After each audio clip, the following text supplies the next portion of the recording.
Guys, this is no clickbait. This is the largest leak within the gaming industry that has ever happened, and potentially ever will. Microsoft's and Xbox's full timeline and plans up until fiscal year 2030 have been uploaded and leaked across the internet in the early morning of September 19th. Now, tons of documents were leaked. Pictures of upcoming consoles, screenshots of emails between Phil Spencer and other higher-ups, planned game releases, remasters, new controllers, even information on an apparently upcoming handheld Xbox device. Now, this news is way too big to not talk about. You may be asking, how in the world does something like this even happen? How does a leak of this magnitude, chock full of industry secrets, make its way into the public eye? It turns out these documents were part of the FTC versus Microsoft case involving the acquisition of Activision, Blizzard, and King. Now, I'm sure most of you know about that, but it was the case that was ongoing for quite a while back when in July, Microsoft ended up winning. Now, these documents must have been a part of that case in some way, shape, or form. Well, until yesterday, when they were leaked due to improper filing. So here we are. Let's jump right into the information because, fellas, there is some serious info here. And before we start, we have to give credit to Game Pass Tracker on Twitter for posting all of this as soon as things were breaking. Now, take a look at the first screenshot here. This is Xbox's roadmap to 2030. What we're looking at are the biggest plans Xbox has in store for the next 7 years, which is insane. It's also worth noting that these slides were also created in May of 2022, which is seen at the bottom of the page here. Now, we can see here that Microsoft has a goal of 100 million Game Pass subscribers by 2030. And as of today, according to Xbox's Senior Director of Global Brand and Integrated Marketing, Craig McNary, Game Pass currently has over 30 million subscribers. Now, this was reported by Insider Gaming just a few days ago, so they must have some serious plans for Game Pass coming up if they are expecting to more than triple that number over the next 7 years. Now, moving on, we have a slide that breaks down Microsoft's vision for the next generation consoles. And quotes, "Our vision is to develop a next generation hybrid game platform capable of leveraging the combined power of the client and cloud to deliver deeper immersion and entirely new classes of game experiences, optimized for real-time gameplay and creators. We will enable new levels of performance beyond the capabilities of the client hardware alone." Now, this quote implies that the next generation of Xbox, planning to land in 2028, which is being codenamed Keystone, will be a mixture of cloud computing and physical hardware to become a hybrid game platform, and that this console will have cloud hybrid games. Now, we're assuming cloud hybrid is something different than just cloud gaming. Now, there's a variety of things that we can speculate about. It could be something like cloud processing, maybe a mix of hardware and cloud processing together. And again, when we're talking about that, the issue that comes up with cloud processing is, of course, latency. But then we also see below, Xbox plans to invest in the upcoming tech for this cloud hybrid console experience, from CPU to GPU to next-gen DirectX ray tracing and dynamic global illumination, amongst a bunch of other graphical innovations. The biggest takeaway from this is that the next generation of Xbox consoles are planned to utilize AI and ML to optimize and accelerate game performance and their operations, as well as their development for players and creators. Now, AI being artificial intelligence, ML being machine learning. Now, the next slide even shows plans for AI game testing, which is pretty nuts here, guys. Now, speaking of brand new tech, here's a slide that shows a ton of new stuff that is yet to be officially announced. Here we've got Xbox handheld device, 2 brand new consoles, a one-handed controller, a mobile controller, a new premium controller, and a gaming keyboard and mouse, all of which is now leaked. Officially, by the way. While we don't know much about the handheld Xbox, the mobile controllers, or the mouse and keyboard, we do have lots of information on the premium controller and the 2 new consoles, including the planned release dates for them. First off, the Xbox Series X refresh, codenamed Brooklyn. Here are the details and specs. Brooklyn will deliver 4K Gen 9 console gaming with more internal storage, faster Wi-Fi, reduced power, and a more immersive controller, and a beautiful redesign that elevates the all-digital experience of the Xbox ecosystem. Now, this is the most powerful Xbox ever. Now, adorably all digital, with giving our fans more to love, beautiful and innovative new design, more internal storage for games, 2 terabytes, USB USB-C front port with power delivery, all new, more immersive controller with a price of $499. Now the updated technologies, all new South Bridge to modernize I/O and sustainability efforts, Wi-Fi 6E radio for better throughput, latency, and interference mitigation, BT 5.2 radio for improved accessory experiences, 6 nanometer die shrink for improved efficiency. Now improved sustainability story, reduce PSU power by 15%. New low power standby mode is 20% of current Xbox Series S standby mode. Increased use of PCR on house to greater than 30% and 100% recyclable packaging. Then we also have the new Xbox Series S refresh, codenamed Elwood. This console has all the same features as the Xbox Series X refresh, minus the USB-C ports, die shrink, PSU power reduction, and the 2TB storage instead of 1TB. Also, the cost of the console will be just $299. Now, it's important to note that both of these consoles are digital only, leaving the disc tray finally behind, something that people on Twitter are already upset about. But guys, I don't know about y'all, I haven't bought a physical copy of a game in forever. Now, all this talk about a brand new immersive controller, it being codenamed Siebel, I think I'm saying that right, Xbox boasts that this is the world's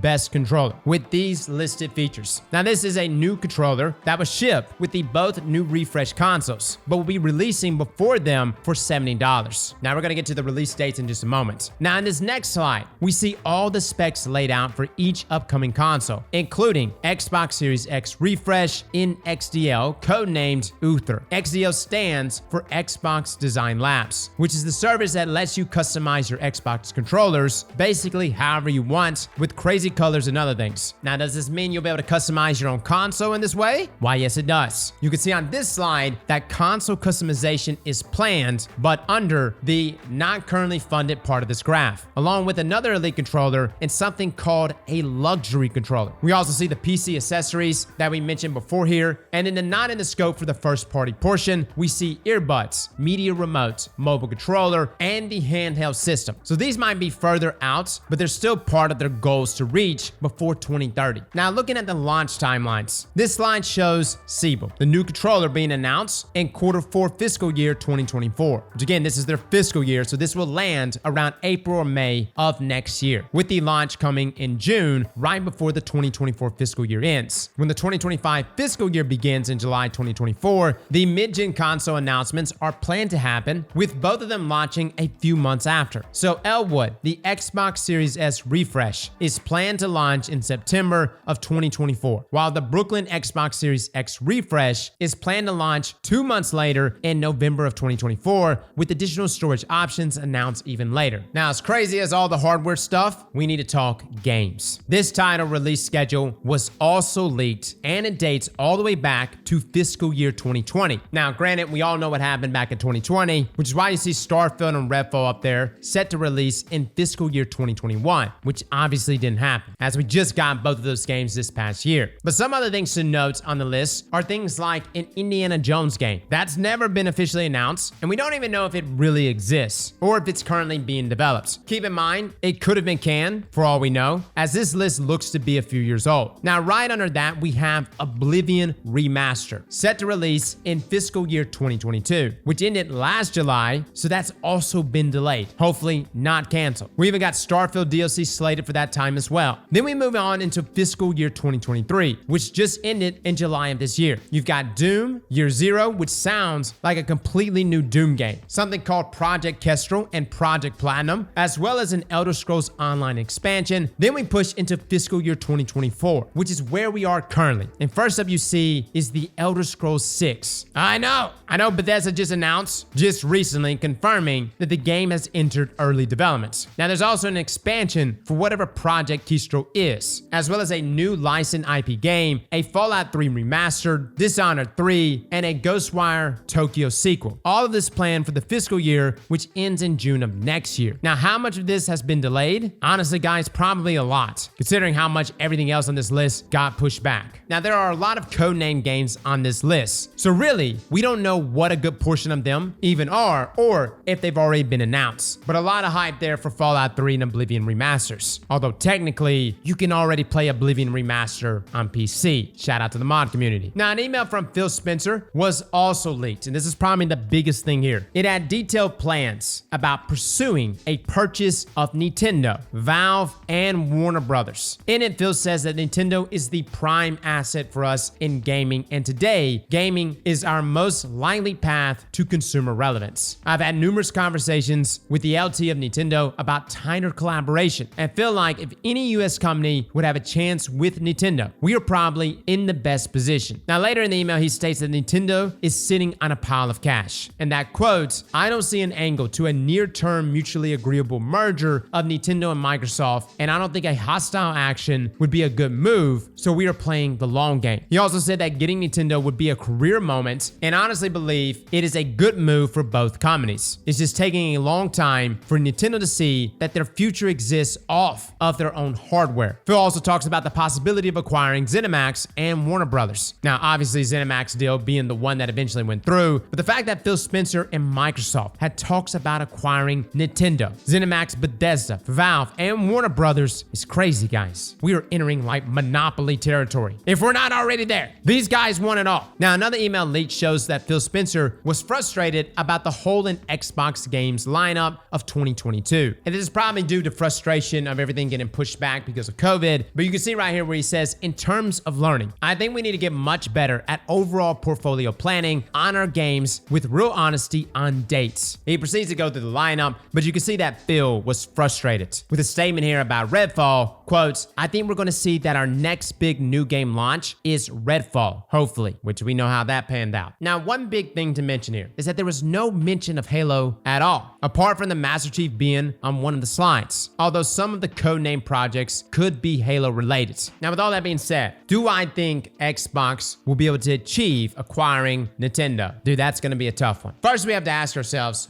do we even want that to happen? Now, let me just say, I would love to play Zelda on PC without an emulator. I would love to experience those games outside of just Nintendo. My concern is in acquiring these studios and these companies. The magic is lost in the process. Say what you will about Starfield, fellas, but I was not sold on that game. Hence why we slapped Midfield on it. And just to be clear, since Bethesda has been acquired, their game releases have been less than stellar. Now, financially speaking, it seems like they're doing good. Starfield has had a record number of players playing their game, partly due to the fact that they have Game Pass, but nothing Bethesda has done since being acquired has been IP defining. Now, without a doubt, Nintendo has those IP defining games, and Microsoft has a hell of a lot of money. We've seen how much money they put up for Activision, but understand Activision had a number of woes going into that deal. So I felt like Microsoft was able to actually reach out to Activision at the perfect time, but I don't see Nintendo on the back leg. If anything, Nintendo has a lot of momentum with the number of titles they've continued to put out, with the most recent Zelda game probably going to win Game of the Year. But the idea of playing all of those games, all of those future Nintendo games on PC or on just a stronger console, because the Xbox is substantially stronger than the Switch, that would be amazing. But the only way I would want it to happen is if the quality of those games continued. And the other question we have to be asking ourselves, at what point are you just too big, man? I mean, Microsoft, look at that market cap. Its revenues are insane. It's a giant amongst giants. Like, look at Microsoft's market cap. Now look at Sony's. Now let me be real. Sony makes better games. And I know I just made every Xbox player upset, but don't make me go through this list. And understand, I own all consoles. I primarily play on PC, but I'm not into the console wars. I don't care. I just care about, are the games good? And where can we play it? And that's it. And if Microsoft was just outright winning on the creative front, then they wouldn't be trying to acquire all these studios. And I'm only saying this because Xbox fans will be like running, going, but wait, we've got Forza. What about Halo? Look, there's a reason why they're trying to acquire these studios. I'm curious to know what you guys think. As a final note here though from Phil, just to confirm all of this, he stated, we've seen the conversation around old emails and documents. It is hard to see our team's work shared in this way because so much has changed and there's so much to be excited about right now and in the future. We will share the real plans when we are ready. All right, guys, that's it. Let me know in the comments below what you think. Fellas and ladies, thank you all for coming and watching. And as always, slap that like button like your mama told you right.